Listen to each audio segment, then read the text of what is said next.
ce conflit, ce n'est pas un conflit religieux. Mais force est de constater que la mosquée Al-Aqsa a toujours été, ou en tout cas, certaines étincelles de ce conflit se sont produites sur l'esplanade de la mosquée. D'accord, mais en quoi ça vous regarde alors que c'est le roi de Jordanie qui est le maître des lieux saints? Vous savez, la mosquée Al-Aqsa, c'est le 3e lieu saint pour les musulmans du monde entier. Et moi, ça me choque que la mosquée Al-Aqsa que des étincelles de ces conflits se produisent dans l'esplanade de la mosquée. Parce que la mosquée nous représente le symbole de la mosquée, qui est un havre de paix, qui est dans une ville qui s'appelle Jérusalem, Orchalim, Quds, c'est-à-dire la paix, ne peut pas être représenté comme un étendard politique. Mais Mohamed, vous savez, on sait bien que pendant cette crise, comme dans toutes les crises, chaque camp a ses provocateurs et peut-être ses raisons. Vous avez demandé dans le même communiqué, je cite, des collectes de fonds pour les ONG palestiniennes. Humanitaires. Oui, humanitaires. Tout mot a son sens. Vous réclamez des parrainages entre familles et mosquées de France et familles palestiniennes. On peut se demander, si c'est votre rôle, et deux, si vous ne mettez pas un peu d'huile sur le feu, quand il y a justement le feu. Non, je ne pense pas que j'ai mis de l'huile sur le feu. J'ai été très précis dans mes mots. J'appelais à une solidarité, un soutien, une solidarité fraternelle, sincère et désintéressée. Je pense que la souffrance des victimes, toutes les victimes, qu'elles soient palestiniennes ou israéliennes, doivent nous interpeller, ne doivent pas nous laisser indifférents. Et je pense apporter un soutien humanitaire aux victimes, ça a toujours été, je dirais, l'action de toutes les religions. Oui, oui. On peut s'abriter là-dessus pour faire avancer ses idées, même si on a des liens intellectuels, idéologiques, religieux, avec, par exemple, le Hamas. Est-ce que pour vous, c'est un pays ou non, pas un mouvement démocratique? Je n'ai aucune sympathie avec le mouvement de Hamas. Est-ce que vous dites, est-ce que ce soir, vous souhaitez que, comme l'avait fait Yasser Arafat, il avait dit c'était caduc, que le Hamas reconnaisse enfin l'existence de l'État d'Israël? Est-ce que vous le demandez? Vous venez de me reprocher de rentrer dans des sujets politiques. Moi, ce que je peux dire avec certitude, c'est que l'extrémisme, c'est un poison.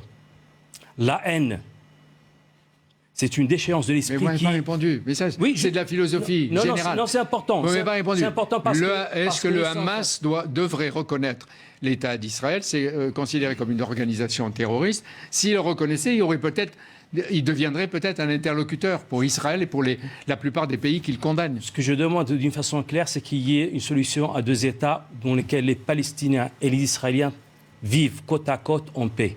Je pense que le précieux cadeau que nous pourrons donner à ces populations, c'est de travailler inlassablement pour que les voix de la paix s'expriment. Oui. Pas seulement les Juifs et les musulmans en France ou ailleurs, mais les Israéliens et les Palestiniens, parce qu'entre parenthèses, la plupart des pays arabes qui ont signé avec Israël les accords d'Abraham, et même l'autorité palestinienne de Ramallah, n'ont pas dit grand-chose. Ils ont laissé le Hamas se débrouiller.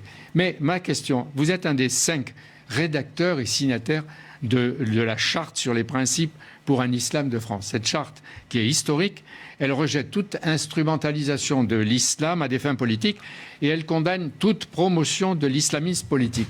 Est-ce que ce n'est pas ce que vous avez fait en plein feu du conflit? Non. Entre nous. Non, je ne le pense pas. Le communiqué devant moi, je peux le relire. Ce que j'ai dit clairement, ce que j'ai encore écrit dans une tribune qui va apparaître demain, c'est que musulmans de France et juifs de France, nous partageons un même foyer. Mon père, il a vécu avec des juifs à son enfance, toute sa vie. Mais comment vous faites pour soutenir dans son récit, le Gaza et le Hamas? Dans ce récit, j'entendais toujours cette phrase. Nous étions une et même famille. Aujourd'hui, c'est le même sentiment que j'ai à l'égard de nos concitoyens juifs. Nous sommes une même famille, vivant dans un même foyer qu'est la France. Alors, d'un côté, vous dites ça.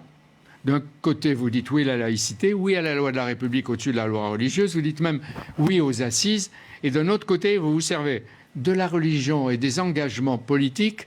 Est-ce que c'est pas le double jeu, ça? Non, je pense... Vous allez me dire c'est peut-être le en même temps, mais là, c'est le double jeu. Non, c'est pas un double jeu. La solidarité, le soutien des victimes, c'est un devoir humain. Que nous soyons religieux ou pas, c'est un devoir humain.